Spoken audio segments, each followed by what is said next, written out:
ಉದ್ದೇಶಿಸಿ ಮಾತನಾಡ್ತಕ್ಕಂಥದ್ದು ತುಂಬಾ ಅವಶ್ಯಕತೆ ಅಂತ ನಾನು ಈ ಸಂದರ್ಭದಲ್ಲಿ ಅವರಿಗೆ ಹೇಳಲಿಕ್ಕೆ ಬಯಸ್ತೇನೆ.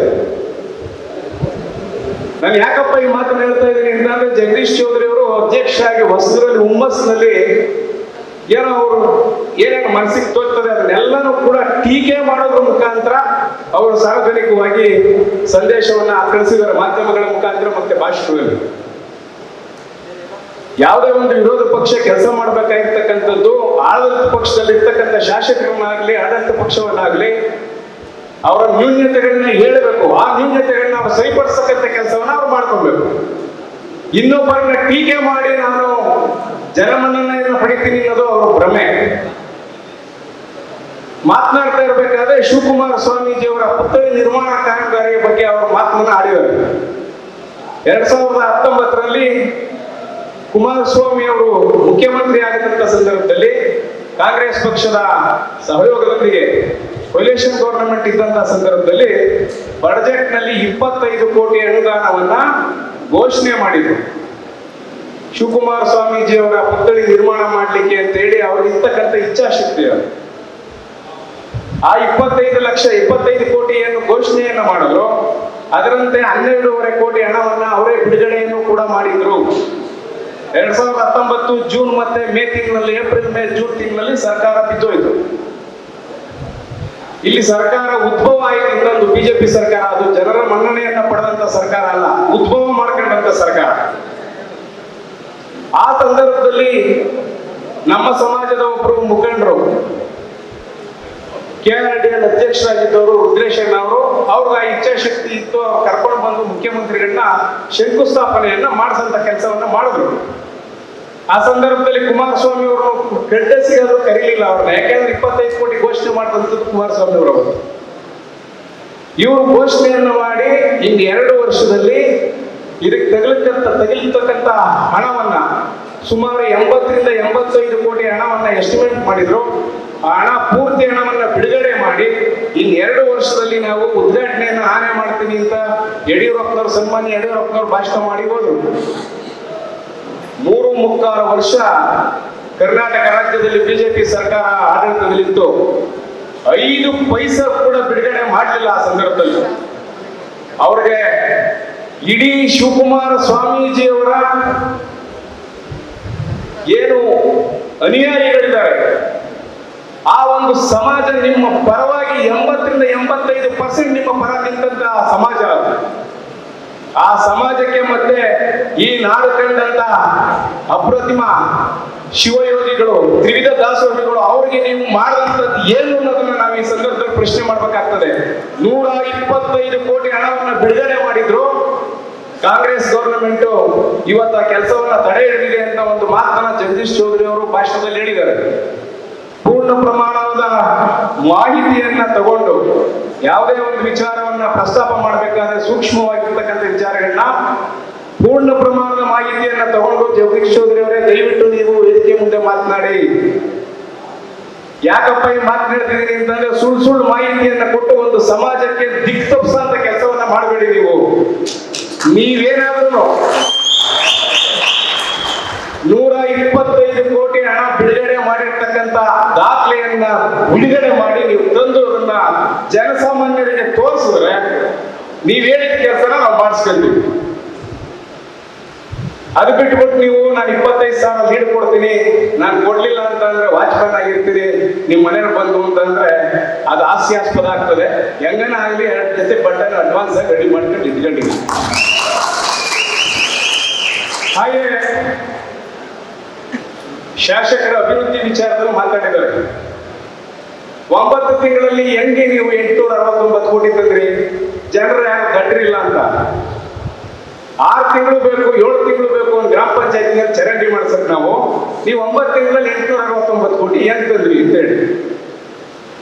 ನಾನು 20 ವರ್ಷದಿಂದ ಗ್ರಾಮ ಪಂಚಾಯತ್ ಸದಸ್ಯನಾಗಿ, ಅಧ್ಯಕ್ಷರಾಗಿ ಕೆಲಸ ಮಾಡಿದ್ದೀನಿ. ನಮ್ಮ ಗ್ರಾಮ ಪಂಚಾಯತಿಗೆ ಬಂದಿರ್ತಕ್ಕಂಥ ಅನುದಾನವನ್ನ 1 ತಿಂಗಳೊಳಗಡೆ ಮೀಟಿಂಗ್ ಕರೆದು ಆಕ್ಷನ್ ಪ್ಲಾನ್ ಮಾಡಿ, 1.5 ತಿಂಗಳೊಳಗಡೆ ಆಕ್ಷನ್ ಪ್ಲಾನ್ ಅಪ್ರೂವಲ್ ಮಾಡಿ, 2.5-3 ತಿಂಗಳೊಳಗಡೆ ಕಾಮಗಾರಿ ಪೂರ್ಣಗೊಳಿಸಿ, ಕಾಮಗಾರಿ ತೆಗೆದುಕೊಂಡ ವೆಚ್ಚವನ್ನ ಸಂಪೂರ್ಣವಾಗಿ ತೋರಿಸ್ತಕ್ಕಂಥ ಕೆಲಸ 3 ತಿಂಗಳು ಮಾಡಿದ್ವಿ. ಅದು ನಮ್ಗಿರ್ತಕ್ಕಂಥ ಇಚ್ಛಾಶಕ್ತಿ. ನಿಮ್ಗೆ 6 ತಿಂಗಳು 8 ತಿಂಗಳು ಮಾಡೋಕ್ಕಾಗಿಲ್ಲ ಅಂದ್ರೆ ನಿಮ್ಗೆ ಇಚ್ಛಾಶಕ್ತಿ ಕೊರತೆ ಇದೆ ಅಂತ ಅರ್ಥ ಅಲ್ಲಿಗೆ. ಶಾಸಕರಾಗಿ 8-9 ತಿಂಗಳಲ್ಲಿ 869 ಕೋಟಿ ಅನುದಾನವನ್ನು ತಂದು ಕಾಮಗಾರಿಗೆ ಚಾಲನೆಯನ್ನ ಕೊಡಬಾರ್ದು. ಅವ್ರು 869 ಕೋಟಿ ಚಾಲನೆ ಕೊಟ್ಟಿದ್ದಾರೆ. ಆ ಕಾಮಗಾರಿ ಸಂಪೂರ್ಣ ಆಗುತ್ತಾ ಇಲ್ವಾ ಇನ್ನ 3-4 ವರ್ಷ ಕಾದು ನೋಡಿ ನೀವು. ಆ ನಂತರ ನಿಮ್ಮ ರಿಯಾಕ್ಟ್ ಏನಿದೆ ನಿಮ್ಮ ಸಮಾಜಕ್ಕೆ ತಿಳಿಸುವಂತದ್ದೇನಿದೆ ತಿಳಿಸಿ. ಮುಂದಿನ 4 ವರ್ಷ ಕಳೆದ ನಂತರ ನಾವು ಹೋಗ್ತೀವಿ ಜನಗಳ ಹತ್ರಕ್ಕೆ, ಅವಾಗ ನಿರ್ಧಾರ ಮಾಡ್ತಾರೆ ಏನಂತ ಹೇಳಿ. ಆದ ಕಾರಣ ಜಗದೀಶ್ ಚೌಧರಿ ಅವರು ಯಾವುದೇ ಒಂದು ಭಾಷಣವನ್ನ ಮತ್ತೆ ಪತ್ರಿಕಾ ಮಾಧ್ಯಮದವರಿಗೆ ಕೊಡ್ತಕ್ಕಂಥ ಹೇಳಿಕೆ ಕೊಡಬೇಕಾದ್ರೆ ತಾವು ದಯಮಾಡಿ ಗೌರವಯುತವಾಗಿ ಹೇಳಿಕೆಗಳನ್ನ ಕೊಡಿ. ನಿಮ್ ಸಲಹೆ ಸೂಚನೆಗಳು ಏನಾದ್ರೂ ಇದ್ದೇ ಕೊಡಿ. ನೀವು ವಿರೋಧ ಪಕ್ಷದಲ್ಲಿದ್ದೀರಿ, ಆ ಸಲಹೆ ಸೂಚನೆಗಳನ್ನ ತಗೋತಾರೆ ನಮ್ಮ ಶಾಸಕರು. ಅದನ್ನ ಚಾಚು ತಪ್ಪದೆ ಈ ಒಂದು ಕ್ಷೇತ್ರಕ್ಕೆ ಸೇವೆಯನ್ನು ಮಾಡೋದಕ್ಕೆ ಅವರು ತೊಡಗಿಸ್ಕೊಂತಾರೆ ಅಂತ ನಾನಾದ್ರೂ ಈ ಸಂದರ್ಭದಲ್ಲಿ ಘೋಷಿಸ್ತಾ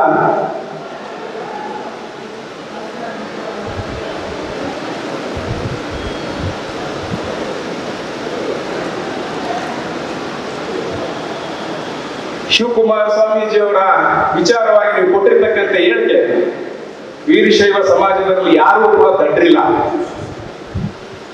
ವೀರಶೈವ ಸಮಾಜ ಭಾರತೀಯ ಜನತಾ ಪಾರ್ಟಿಗೆ ಗೌರವಯುತವಾಗಿ ನಡ್ಕೊಂಡಿತ್ತು. 3.25 ವರ್ಷಗಳ ಕಾಲ ನಿಮ್ಗೆ ಅಧಿಕಾರ ಇತ್ತು. ಆ ಸಂದರ್ಭದಲ್ಲಿ ಶಿವಕುಮಾರ ಸ್ವಾಮೀಜಿಯವರ ಪುತ್ಥಳಿಯನ್ನ ನೀವು ನಿರ್ಮಾಣ ಮಾಡಿ ಉದ್ಘಾಟನೆ ಮಾಡ್ಲಿಕ್ಕೆ ಅವಕಾಶ ಇತ್ತು, ಆದ್ರೆ ಮಾಡಿಲ್ಲ. ನಮ್ಮ ಶಾಸಕರನ್ನ ಆ ಕಡೆ ಹೋಗಿ ತಿರುಗು ನೋಡಿಲ್ಲ ಅನ್ನೋ ಒಂದು ವಿಚಾರವನ್ನ ಪ್ರಸ್ತಾಪ ಮಾಡಿದ್ದಾರೆ. ಸಾಲದಕ್ಕೆ ನಮ್ಮ ಶಾಸಕರಿಗೆ ಅದು ಕಾರ್ಯವ್ಯಾಪ್ತಿ ಅಲ್ಲ. ವೀರಾಪುರ ಗ್ರಾಮ ಬಂದು ಮಾಗಡಿ ವಿಧಾನಸಭಾ ಕ್ಷೇತ್ರಕ್ಕೆ ಸೇರ್ತದೆ. ಬಾಲಣ್ಣ ಅವರು ಮತ್ತೆ ಸಂಬಂಧಪಟ್ಟ ಸಂಸದರು ಹೋಗಿ ಭೇಟಿ ಕೊಟ್ಟು ಮತ್ತೆ ರವಿಯಣ್ಣವರು ಕೂಡ ಒಂದು ಇದಕ್ಕೆ ಬಂದಿದ್ರು. ಬೆಳಗ್ಗೆನೆ ಹೋಗಿ ಮುಖ್ಯಮಂತ್ರಿಗಳ ಹತ್ರ ಮಾತನಾಡಿ ಈಗಾಗಲೇ ಅದು ಬಜೆಟ್ ನಲ್ಲಿ ಮಂಡನೆ ಆಗಿ ಘೋಷಣೆ ಆಗಿದೆ, ತಿರ್ಗಾ ಬಜೆಟ್ ತರ ಅವಶ್ಯಕತೆ ಇಲ್ಲ, ಅದಕ್ಕೆ ಎಷ್ಟು ಹಣ ಬೇಕು ನಾವು ಕೊಡೋಣ ಮಾಡೋಣ ಅನ್ನೋ ಭರವಸೆಯನ್ನು ಕೊಟ್ಟು ಕಳಿಸಿದ್ದಾರೆ. ಅದರ ಜೊತೆಗೆ ನಮ್ಮ ಶಾಸಕರು ಕೂಡ ನಾಳೆಯಿಂದ ಸಕ್ರಿಯವಾಗಿ ಕೆಲಸವನ್ನ ಮಾಡ್ತಾರೆ. ಯಾಕೆಂದ್ರೆ ಸುರೇಶ್ ಅಣ್ಣನ ಹತ್ರ, DCM ಅವ್ರ ಹತ್ರ, CM ಹತ್ರ ಅವರು ತುಂಬಾ ಒಡನಾಟವನ್ನು ಇಟ್ಕೊಂಡಿದ್ದಾರೆ, ಮಾಡ್ತಾರೆ. ಅದಲ್ಲದೆ ಶಾಸಕರಿಗೆ ನೀವು ಮಾಜಿ ಶಾಸಕರನ್ನ ಕಲೀರಿ ಅಂತ ಅವರಿಗೆ ನೀವು ಒಂದು ಸಲಹೆಯನ್ನ ಕೊಟ್ಟಿದ್ದೀರಿ. ದಯಮಾಡಿ ನಮ್ಮ ಮಾಜಿ ಶಾಸಕರನ್ನ ನೋಡಿ ಕಲಿಯುವಂಥದ್ದು ಏನಿಲ್ಲ. ನಮ್ಮ ಶಾಸಕರು ಒಂದು ಕಾಫಿ ಟೀನು ಕೂಡ ಕುಡಿಯುವಂತ ಅಭ್ಯಾಸವನ್ನು ಇಟ್ಕೊಂಡಿಲ್ಲ. ಅವ್ರ ತಂದೆ ಆ ಸಂಸ್ಕಾರ ಅವ್ರಿಗೆ ತಿಳಿಸಿದ್ದಾರೆ. ಹಾಗೆಯೇ ಯಾವ ರೀತಿ ಜನಸಾಮಾನ್ಯರ ಜೊತೆ ಬೆರಿಬೇಕು ಅನ್ನೋದನ್ನು ಕೂಡ ತಂದೆ ರಿಟೈರ್ಡ್ ಮಾಸ್ಟರ್ ಕಲಿಸಿದ್ದಾರೆ. ಮನುಷ್ಯರಿಗೆ ಯಾವುದೇ ಕ್ಷೇತ್ರದಲ್ಲಿ ಕೆಲಸ ಮಾಡಬೇಕಾದ್ರೆ 5 ಗುಣಗಳನ್ನ ಇಟ್ಕೊಂಡಿರ್ಬೇಕಂತೆ. ಅದರಲ್ಲಿ ಒಂದನ್ನು ಮಾತ್ರ ಹೇಳ್ತೀನಿ, ದಾಸೋಹವನ್ನ 5 ಗುಣಗಳಲ್ಲಿ ದಾಸೋಹ ಮಾಡ್ತಕ್ಕಂಥ ಕಾಯಕವನ್ನು ಕೂಡ ಒಂದನ್ನ ಇಟ್ಕೊಳ್ಬೇಕು. ಒಬ್ಬ ಜನಪ್ರತಿನಿಧಿಯಾಗಿ ಕೆಲಸ ಮಾಡ್ತಕ್ಕಂಥವ್ರು ಅಂತ ಮಾತನ್ನ ಈ ಸಂದರ್ಭದಲ್ಲಿ ಹೇಳ್ತಾ, ಬಡಮೇಶ್ವರು ಎಲೆಕ್ಷನ್ ಸಂದರ್ಭದಲ್ಲಿ ಅಷ್ಟೇ ಅಲ್ಲ, ರಾಗಿ ಕೇಂದ್ರದಲ್ಲಿ ಹಸಿದ ಹೊಟ್ಟೆಗೆ ರೈತರುಗಳಿಗೆ ಪ್ರಸಾದ ವ್ಯವಸ್ಥೆಯನ್ನು 3 ಟೈಮ್ ಮಾಡಿದ್ರು.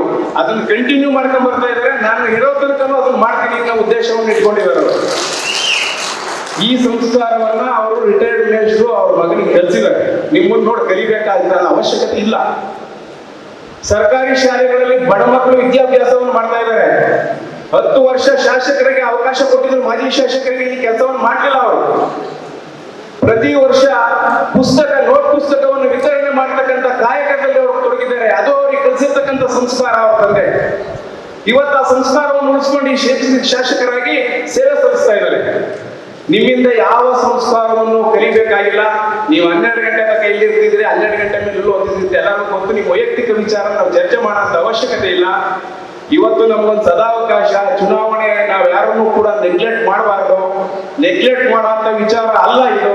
ಇವತ್ತು ಚುನಾವಣೆ, ಲೋಕಸಭಾ ಚುನಾವಣೆ ನೇರಾನೇರಿ ಹಣಾಹಣೆ ಇರ್ತಕ್ಕಂಥದ್ದು, ತ್ರಿಕೋನ ಸ್ಪರ್ಧೆ ಇರೋದಿಲ್ಲ. ದಯಮಾಡಿ ಎಲ್ಲರೂ ಕೂಡ ಇಲ್ಲಿ ಬಂದಿರ್ತಕ್ಕಂಥ ನಾವೆಲ್ಲ ಕಾರ್ಯಕರ್ತರುಗಳು ಪ್ರತಿ ಬೂತ್ ನಲ್ಲಿ ನಾವು ಗೆದ್ದರೆ ರಕ್ಷಾರಾಮಗೆಲ್ಲ ಖಂಡಿತ ಅಂತ ನಾನು ಈ ಮಾತನ್ನ ಹೇಳ್ತಾ ನನಗೆ ಮಾತನಾಡಕ್ಕೆ ಅವಕಾಶ ಮಾಡಿಕೊಟ್ಟಿದ್ದು ಎಲ್ಲರಿಗೂ ನಾನು ಮಾತು ಮುಗಿಸ್ತಾ ಇದ್ದೀನಿ. ಜೈ ಹಿಂದ್.